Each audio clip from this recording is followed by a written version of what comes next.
Welcome back. Thanks for staying with us. And just two birthdays quickly before I go on to my guest. Happy birthday to Shariel Smith over in Dennery from your mom, Chanda, your grandparents, your dad, everybody. Wishes you all the very best, Shariel. I haven't seen you in a little while. And Beverly Shallery over in Viewfort North. It's your birthday. Happy birthday to you from your daughters, Janella, Latoya, Lilia, and Alia. Your son, Jedi, and your granddaughter, Layla. So I hope I got the pronunciations correct. Happy birthday to the two of you. Right. My guest today, I have no idea why he has never been on this show before, but he hasn't. Joe Dubois, and with him, Kirk Elliott.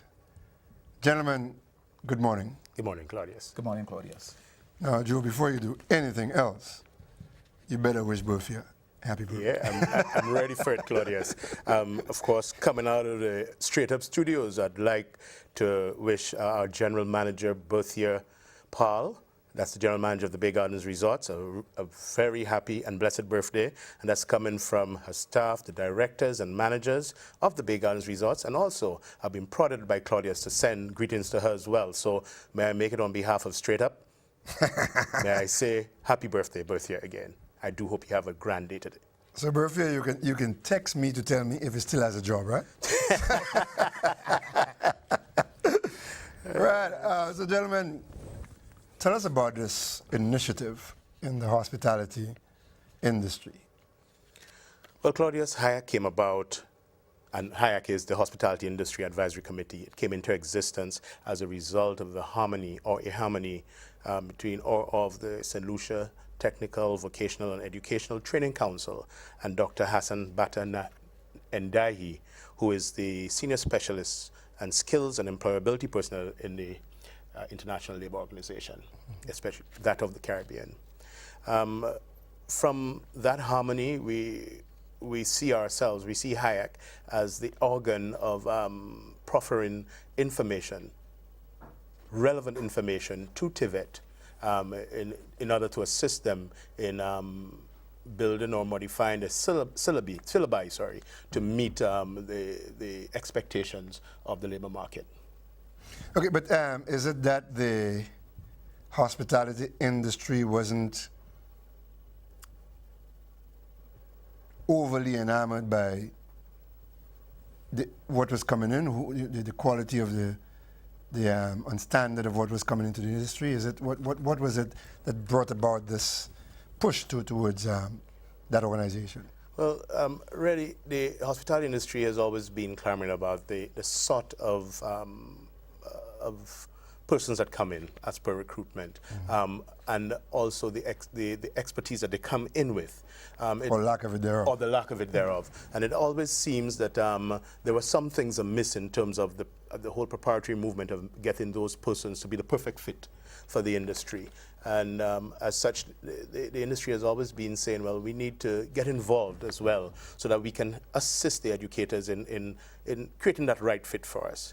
However, I think over the years, there's been little or not enough collaboration between the two. And I think that was felt. And so that harmony between Tivat, St. Lucia Tivat, and ILO was what spearheaded our group towards helping that data, that information that is so necessary in terms of planning within the sector, the educational sector, to definitely set up our youngsters for greater success in terms of recruitment into jobs and also for sustainability in the workplace. Now, how long has this association been in existence? We commenced in November, or rather we were commissioned, if you care to say so, in November of last year. Right, so you're just about a year. First, yeah. Now, is there any collaboration? For example, at Sir Arthur Lewis, there is a hospitality sector, and I think there's another arm of Sir Arthur where they do some hotels. Is there collaboration in terms of the curriculum, etc., or is it that it's separate? There is collaboration. As a matter of fact, some of the practitioners and personnel representing such bodies as Sir Arthur are sitting in our group as well, in our committee. And more so, we are reaching out to other institutions such as NSDC and CARE and whatever other institutional bodies that can help equip our youngsters to meet the expectations of the labor market. You know, there was a time when we didn't quite make the distinction between service and servitude, that people saw those people who served people as being servants as opposed to being professionals. Is that changing in the industry? Or do we still have an issue that, Kirk, you want to touch on? I think that it still continues, and if I back up a little bit, just going back to Hayek and even Tivat, you asked the question, Claudius, about the challenges in St. Lucia, but it was very interesting that when Dr. Ndahi came to St. Lucia, he actually spoke about this as being a global problem. There's a global problem in terms of the divide between employment seekers, particularly those coming out of school, and the requirements of today's world of business. The hospitality industry was picked because, one, it's the single largest driver of our economy, and two, it was felt that if a start was made within the hospitality industry, it could go broader into the rest of St. Lucia. So I give that as a broad overview to answer your question, which was about service versus servitude. By and large, there's still a number of people in St. Lucia, and I think across the Caribbean as well, who tend to look at tourism and service in terms of servitude. But there's also a new model of industry professionals coming out who are enamored with service. And we are seeing positive responses coming back to that, particularly when you go on and you look at TripAdvisor. Some of the businesses that you would least imagine are the ones that are getting the most amazing reviews. So while, yes, the issue of service versus servitude exists, I think that we're making strides, and Hayek also looks forward to it getting even better in terms of service versus servitude. Now, are you interested solely in people coming into the industry, or are you also interested in those who are already there and can be assisted? What an interesting question. And I love it. I love it. Yeah. I love it. You want me? Definitely we're interested in both, because I'm one who've always been clamoring for the fact that, or to the fact that, if we prepare our youth to come into the industry today, if we do all that is necessary, all that Hayek, Tivat, and everybody who wants to see St. Lucia move forward, if we prepare our youths in the best way to be the best possible fit, we also want to prepare those persons who are going to receive them into the industry to be ready to receive them and do so in a way that there's a proper fusion and not any tete-a-tete scenarios.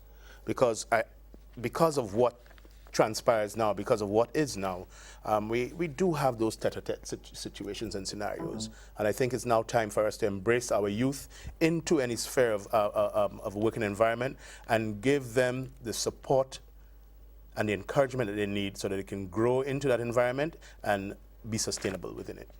I would also like to add something, and I think, Claudius, it wasn't missed by you, and I believe by viewers as well, that Joe and I sort of looked at each other and smiled.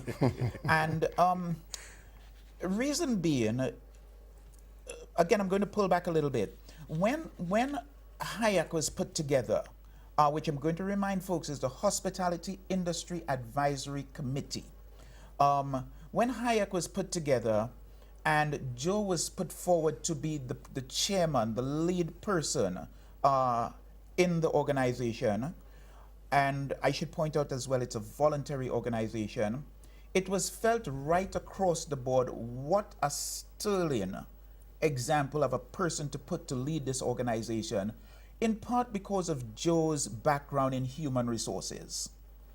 And I bring that in because when Joe and I met a couple of evenings ago, just to sort of decide out of the myriad of things that we could discuss, what are the most important ones to bring forward, it was Joe who raised the point that while HIAC has been given the mandate of helping to set a new school curriculum, helping to guide Tivat, which is the technical, vocational, and educational training sector of the Ministry of Education, while HIAC has been charged with the responsibility of helping to guide education for those coming out, Joe raised the point that it is also important that we address those already within business, and particularly because we are charged with hospitality industry, with those already in the hospitality industry.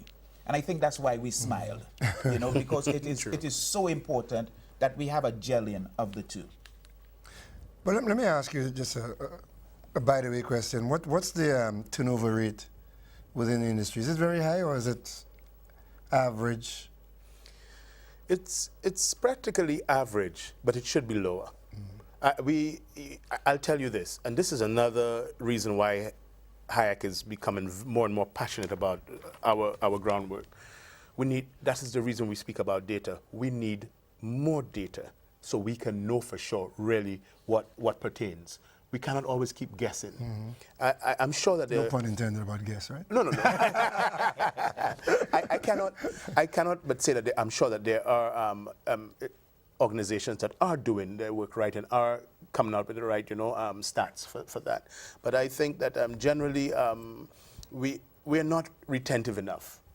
We need to be able to bring in certain programs, certain strategies to make employment a more retentive, a more sustainable one for persons. And the only way we can do that is to glean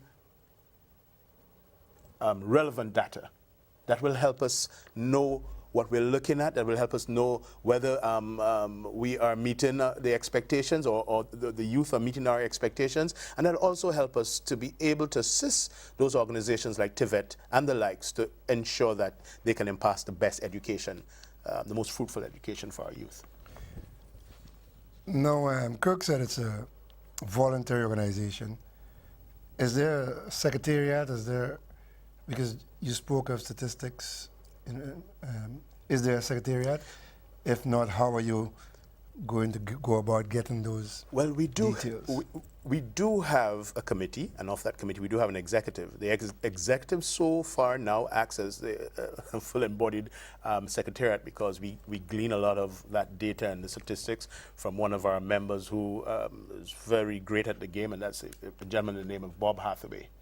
He spends a particular amount of time resourcing and researching, so much so that we have already made inroads by interacting with the stats department, Mr. St. Catherine. He's been very, very helpful, and he's very interested too in seeing that we reach where we reach our goals, because it impacts and will affect our whole nation, the entire nation. We have made inroads to persons like NIC already. We are asking to see if we can get data sets that can help us go back to Tivat with good information. So far, we need a little more interaction. We need a little more, should I say, collaboration from our sector. And we're pushing for that. We're looking to get more information coming out of the particular hotel and tourism, and of course other hospitality and ancillary areas. Because if we can get that information, I think we can create a very wholesome paper or report for Tivat, which I think would spur them forward where they want to go. Now, you both said it's a creature of TVEC. What does that mean in terms of relationships with the government, stipends, assistance? What does that mean in that regard? Because if it came out of the technical and vocational education and training, which is a government institution, does that mean the government is assisting you in any way at all?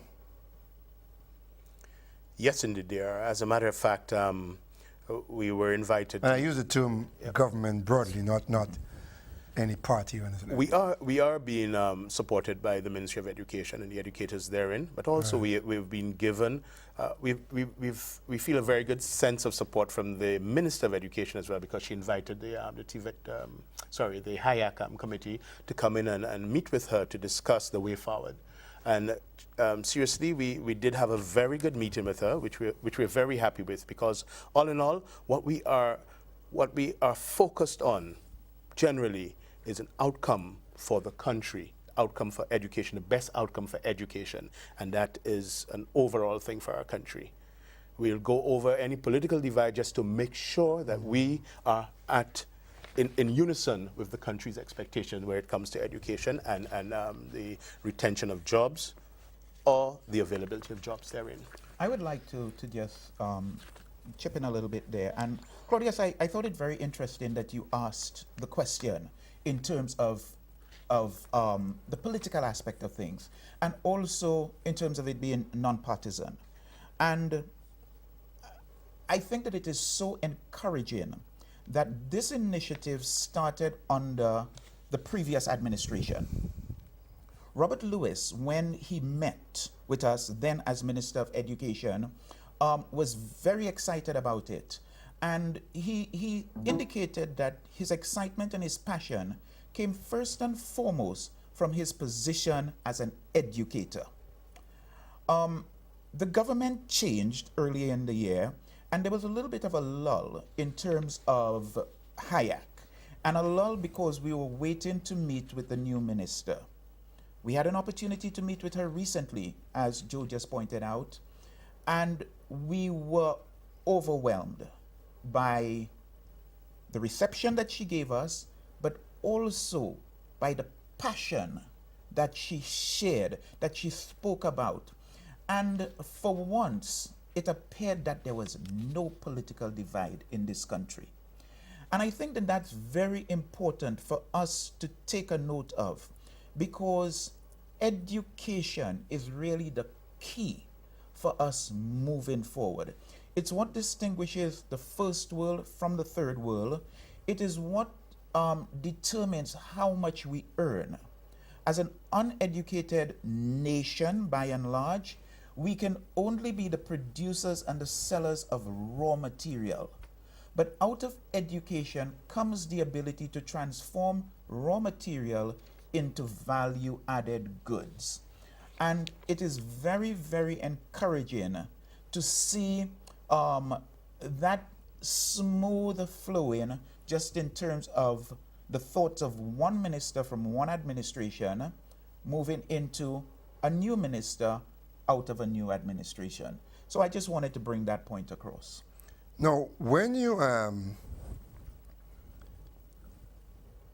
organization meets, gathers information, to whom does it present that information? Well, that would be generally presented to the Tivat Council, whose chairman is Estelita Rene. Mrs. Estelita Rene, that is, yes. She actually represents the council, and she meets with the ministers and the chief educators, such as, the chief education officer and those personnel, the permanent secretary and what have you, to make decisions of that basis. So how, so you've worked and you've presented these things, you've done of the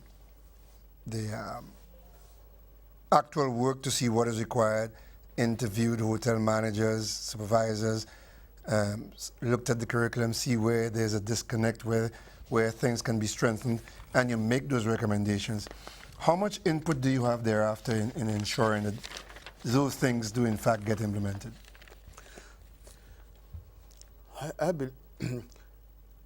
The answer is that is based, at this moment, we are still gathering data, and we're still presenting. But most recently, we attended a symposium held by the Ministry of Education, and it actually centered on closing the gap between the Tivat unit, the Tivat Council, and the general educators body. We were invited, and I think that's a good first. Absolutely. A good first, because it really made us aware of what challenges the public sector has to in delivering the goods.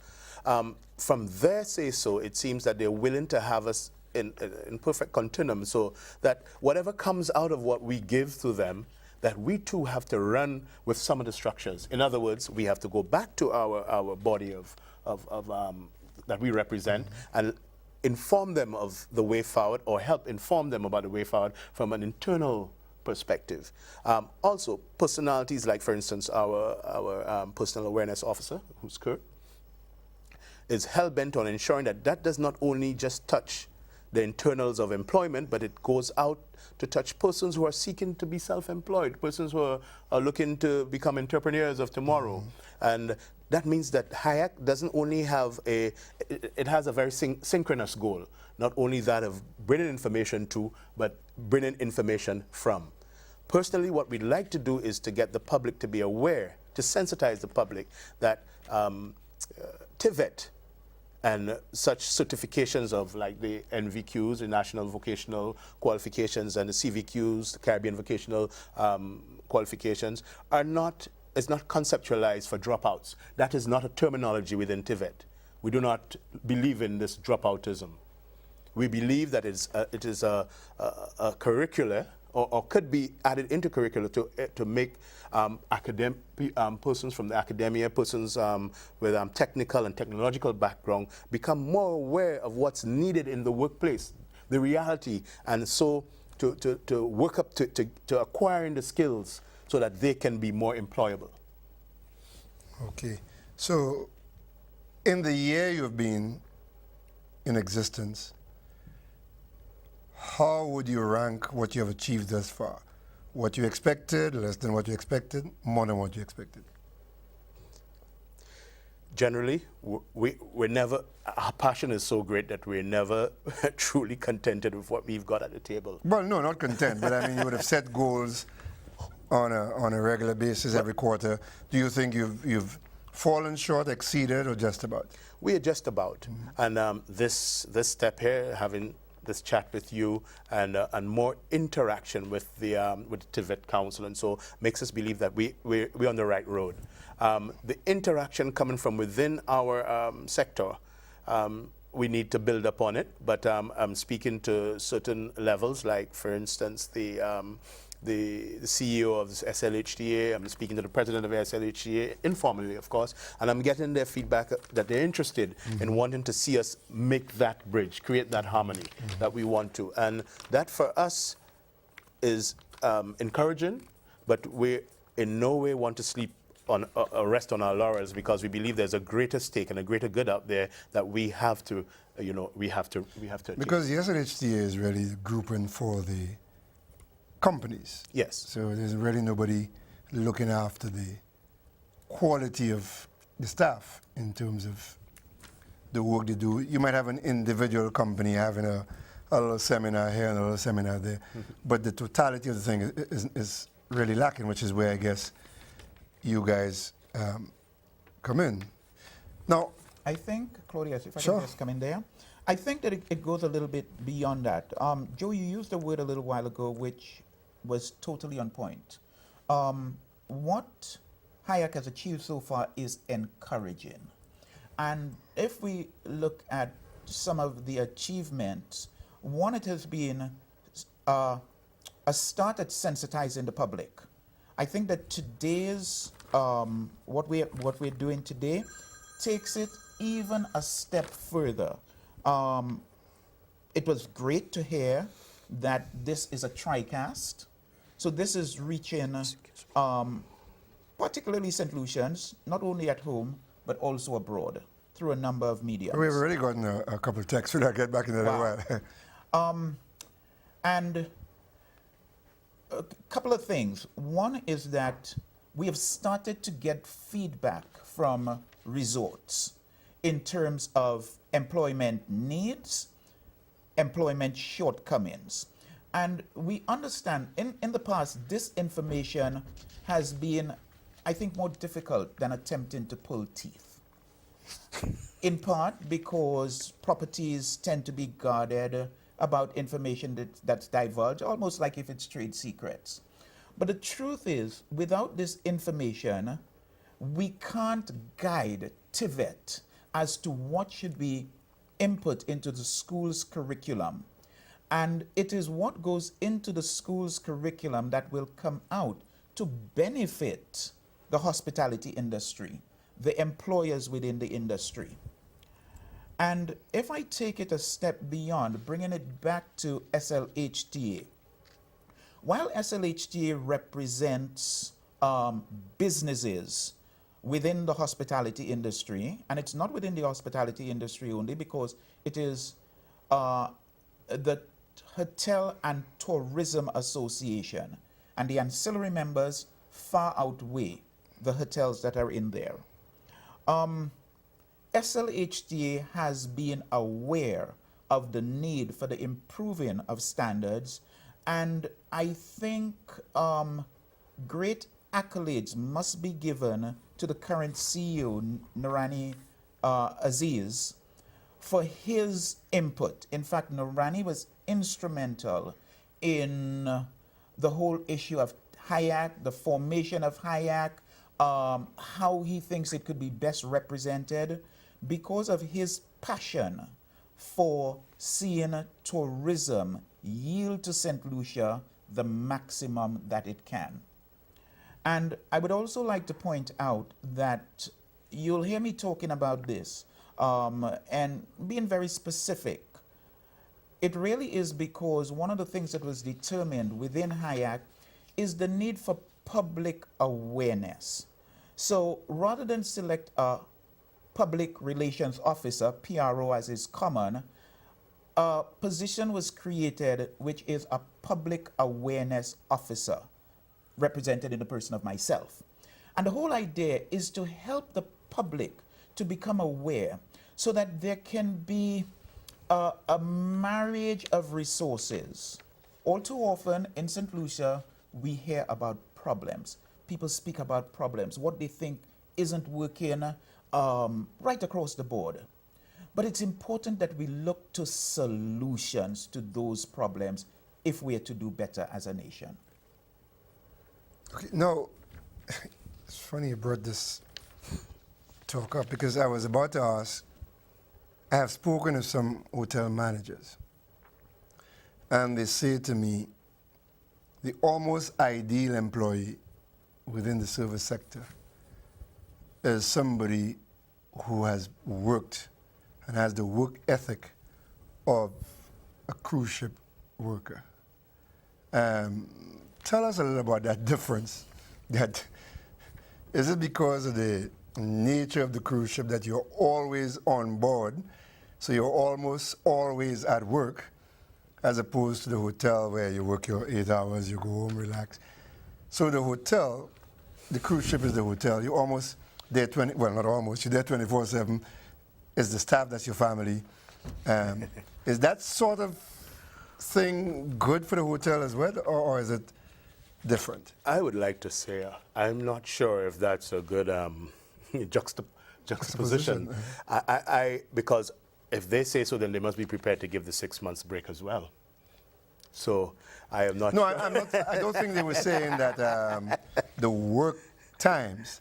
They were saying those people who have worked on cruise ships come with a work ethic that is very beneficial to the land-based hotels. It wasn't about the hours, but that ethic, that work ethic, comes about because of what takes place on the ship. I would like to chime in on that.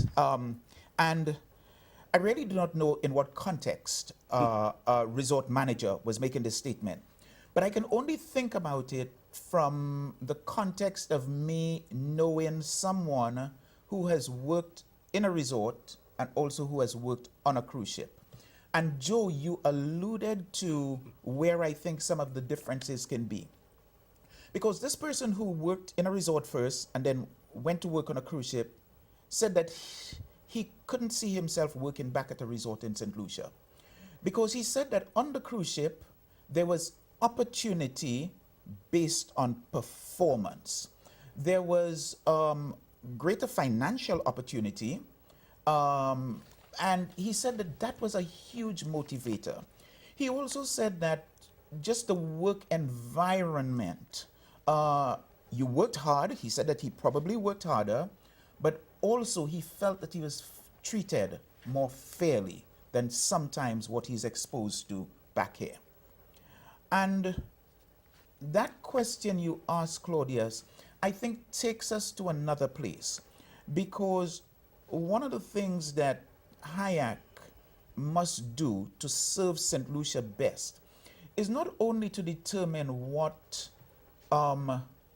resorts or hospitality industry service providers require of employees, but also to find out of employees what are some of the challenges that you have had, because it's a two-way street, and we have to find a blending of the two to come away with something that serves country best.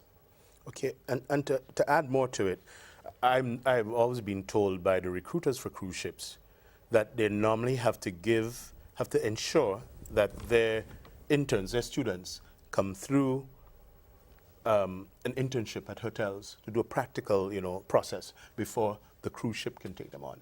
So the cruise ships, on one hand, they're asking their recruiters to ensure, or they're telling their recruiters that they're using the people's hotels as breeding grounds. So. Definitely. To some point, yes. And I'm sure if you ask most of the hoteliers on the island, they'll tell you they are going through that same process. And we don't mind, because at the end of the day, I think from an HR perspective, regardless of whether they go on the cruise ship, stay with us, what have you, if our young ones, if our school livers, if our practitioners within the industry can glean information and experience from either quarter, it's good for the island. Yeah. And also it provides employment if people get out on cruise ships as well. That's Yeah, right. Yes, yeah. That's right. And this is one of the big concerns we have in country. It is the whole idea of providing employment for all of those youth who are coming out of school. Yeah. And I think that's where Tivat is headed, particularly with the CVQs, is how can we export our human resource as well? Because we note that we're probably not sustainable in that regard on island. So we have to find ways and means. All the other Caribbean and CARICOM countries are doing it, exporting their human resource. We have to be in a position to export ours too, so we have a balance, and our economy, and can impact our economy in a positive way. Remittances. Yeah.